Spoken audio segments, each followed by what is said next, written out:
You will see the Instagram stories of everyone having fun, and you will feel the pang of FOMO, fear of missing out. This is the test.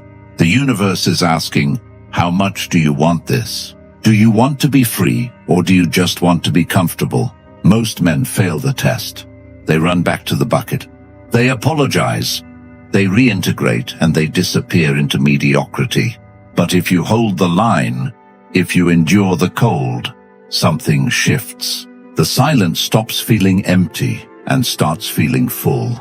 The solitude stops feeling like a prison and starts feeling like a fortress. You stop missing the noise. You start looking at it with pity. You realize that what they call fun is often distraction. What they call living is often coping.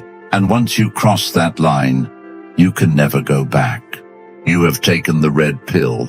The illusion doesn't taste the same anymore because you know it's fake. So what is the payoff? Why go through the darkness? Because on the other side of the void lies sovereignty. Imagine waking up and not checking your phone, not caring what the news says, not worrying about what your boss thinks. Imagine walking down the street and feeling completely whole, needing nothing from the people you pass. You are not hunting for validation. You are not hunting for attention. You are simply existing, moving toward your own goals with the momentum of a freight train. This is the dangerous piece. It is dangerous because it cannot be disrupted. If they fire you, you have a plan. If they leave you, you have yourself. If the world catches fire, you have a flame inside that burns hotter. You become the eye of the hurricane. The chaos spins around you, destroying everything weak, but you remain still. History is written by these men, the monks, the samurai, the Stoics, the inventors. They understood that the greatest power is not power over others. It is power over oneself, and you cannot rule yourself if you are constantly handing the remote control of your emotions to the crowd.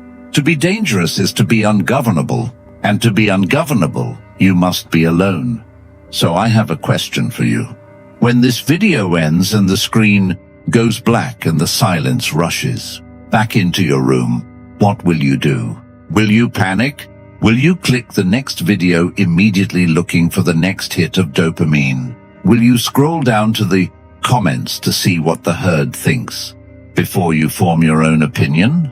Or will you sit there? Will you let the darkness sit on your shoulders? Will you look into the black mirror of your screen and introduce yourself?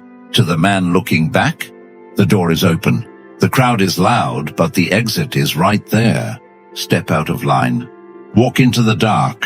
It's quiet there, and in the quiet, you might finally hear the command you've been waiting for. If you're still here, you're not like the others. Subscribe if you haven't.